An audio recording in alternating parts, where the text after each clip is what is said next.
Hi guys, and welcome back to the channel. I hear some guys are drifting right now, so I'm gonna go check that out. So stay tuned, smash the subscribe button, like, share, all the above.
What does it feel like to be the best drifter in Ghana? Oh, I beg you. So you did go do one. Charlie Sport Day. Sport Day.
Why drift hunters? You're part of drift hunters. Why drift hunters?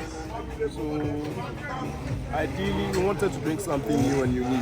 Right. I mean, we have launch control. They are doing phenomenally well. And we decided to bring a whole different ball game together. Introduce the drifting culture to Ghana. Right. You know, Ghanaians haven't fully grown accustomed to it, and Ghanaians are sometimes scared of what they don't know. So we are trying to let Ghana as a whole embrace the whole drift culture, and then we take it beyond the seas or the shores of Ghana. Yeah, but we see some drivers in the cars like Reckless, Stunner, and the rest. Like,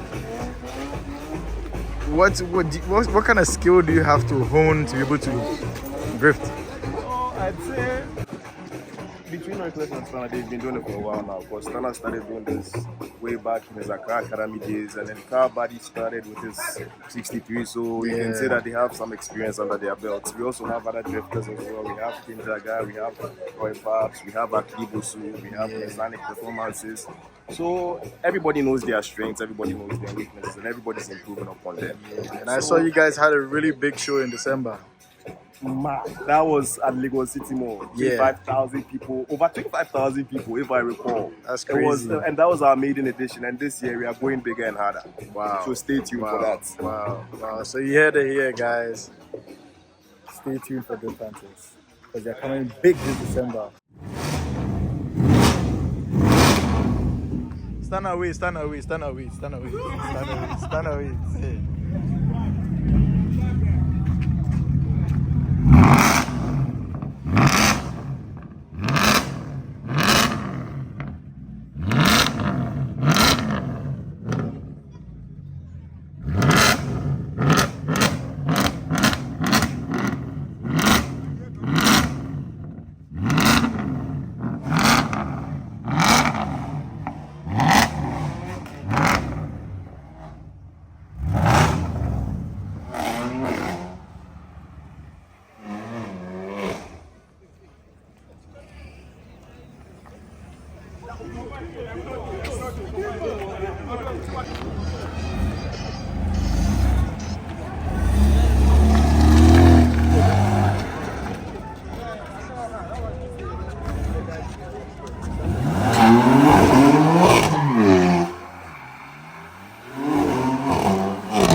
Lovely machine.